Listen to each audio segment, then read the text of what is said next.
नमस्कार, स्वागत आहे तुमचे आमच्या चॅनलमध्ये। आवाज महामुंबईचा, शोध बातमीचा, कौल मनाचा। चला तर मग आमचे चॅनल शेअर करा, लाईक करा आणि सबस्क्राइब करा। धन्यवाद। राष्ट्रवादीचे प्रवक्ते बंटी देशमुख यांना आव्हान देण्यासाठी पेंडपाली सुधागडमधील शिंदे गटाचे शिवसैनिक महाडमध्ये दाखल। रायगडमधील शिवसेना राष्ट्रवादी वाद शिगेला।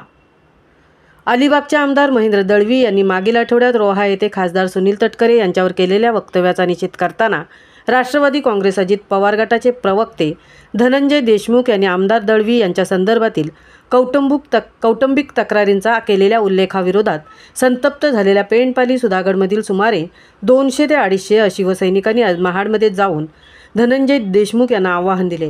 धनंजय देशमुख यांनी राजकीय वक्तव्य पक्षाचे प्रवक्ते म्हणून करावीत, कौटुंबिक बाबींमध्ये हस्तक्षेप करू नये, असे वक्तव्य करू नयेत असा सूचक इशारा देऊन त्यांनी तुर्तास हा विषय आपण येथे थांबवत असल्याचे स्पष्ट केले।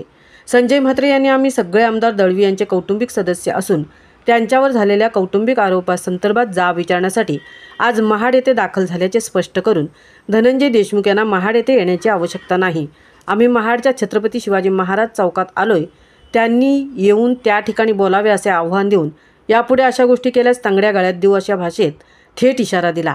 सुधागड तालुका प्रमुख अनुपम कुलकर्णी यांनी देखील राजकारणातील असलेला विरोधाभास योग्य पद्धतीने व्यक्त करणे आवश्यक असल्याचे सांगून धनंजय देशमुख यांनी केलेल्या वक्तव्याचा निषेध करून आगामी काळात आम्ही बाळासाहेबांचे शिवसैनिक या गोष्टी खपवून घेणार नाहीत असे स्पष्ट मत व्यक्त केले।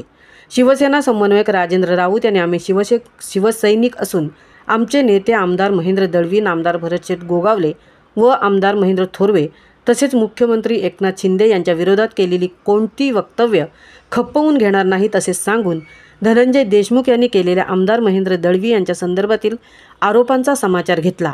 दुपारी 12:30च्या सुमारास पेंडपाली सुधागड येथून सुमारे 25 ते 30 गाड्यांमधून शिवसैनिकांनी महाडच्या छत्रपती शिवाजी महाराज चौकात दाखल होऊन छत्रपतींना अभिवादन केल्यानंतर आपले नेते आमदार महेंद्र दळवी यांच्या विरोधात राष्ट्रवादीचे प्रवक्ते धनंजय देशमुख यांनी केलेल्या कौटुंबिक तक्रारी संदर्भातील आरोपांचा समाचार पत्रकारांशी बोलताना घेतला। मागील काही दिवसात जिल्ह्यातील राष्ट्रवादी काँग्रेस व शिवसेनेमधील हा संघर्ष आता वेगळ्याच मार्गाने जाऊ लागल्याचे चित्र दिसून येत असून तो आता शिगेला पोहोचल्याचे आजच्या घटनेने सिद्ध केले। आगामी स्थानिक स्वराज्य संस्थांच्या निवडणुकीत हा संघर्ष अधिक कडवटपणे होईल अशी शक्यता या ठिकाणी उपस्थित कार्यकर्ते तसेच नागरिकांमधून व्यक्त करण्यात आली।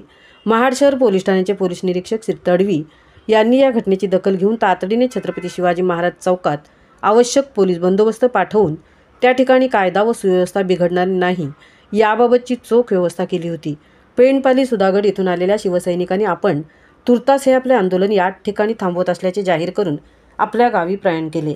रायगड जिल्ह्यात सध्या सुरू असलेल्या राष्ट्रवादी विरुद्ध शिवसेनेच्या राजकीय संघर्षामध्ये आजच्या घटनेची ही चर्चा शहरासह संपूर्ण तालुक्यात रंगू लागली आहे। आवाज महामुंबईच्या चॅनलसाठी मिलिंद खारपाटील सह तृप्ती भोईर, महाड। ही गोष्ट खपवून घेणार नाही आणि आम्ही सर्व शिवसैनिक हातात बांगड्या न भरता म्हणजे आमच्या ज्या महिला रणरागिणी आहेत त्या सुद्धा बांगड्या त्यावेळेला बाजूला काढून ठेवतील, पण त्यांच्या घरावरती चाल करून आम्ही त्यांना जशाच तसं उत्तर द्यायला शिवसैनिक।